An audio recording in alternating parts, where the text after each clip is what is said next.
Le Magic Loop, c'est une technique qui permet de tricoter des tout petits diamètres en tricot circulaire en utilisant des aiguilles avec un câble plus long que la circonférence des mailles. Dans cette vidéo, je vais vous montrer la méthode classique du Magic Loop et la version avec 2 points de sortie.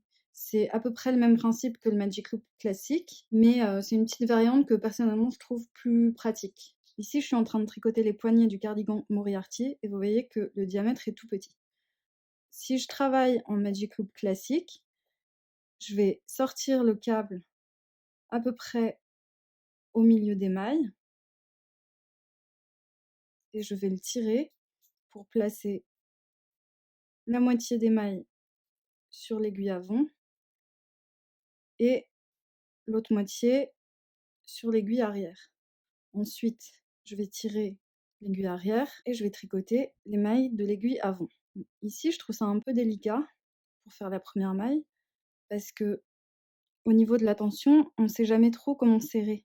Vu que la maille est sur le câble, elle n'a pas forcément le diamètre de l'aiguille et faut pas trop serrer, faut pas être trop lâche non plus, sinon ça peut former une démarcation qui sera visible. Ensuite, je tricote toutes les mailles qui sont sur l'aiguille avant.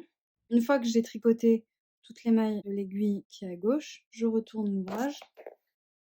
Je glisse les mailles le long de l'aiguille gauche pour qu'elles soient placées sur l'avant. Et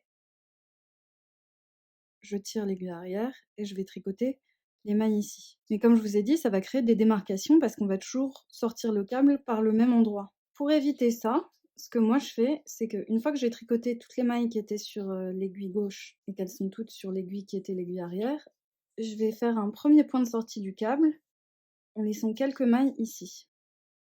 J'en place à peu près 4 là. Et là j'ai un premier point d'où va sortir le câble.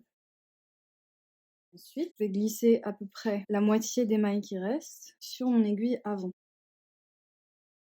Et du coup, je vais avoir beaucoup plus de souplesse pour travailler avec les 2 points de sortie et je vais pas avoir de problème de tension parce que mes mailles précédentes sont sur l'aiguille au lieu d'être sur le câble. Donc je tricote normalement et je serre normalement. L'avantage de cette technique, au-delà d'être plus confortable, c'est que je vais tout le temps décaler le point de sortie qui se trouve ici. Comme je vous ai montré sur la méthode classique, le câble il sort toujours au même endroit. Alors que ici, comme on met toujours 3-4 mailles ou 5, hein, c'est vous qui voyez, pour sortir le premier point de sortie du câble, ici ce point va toujours changer. Et du coup il n'y aura pas de démarcation.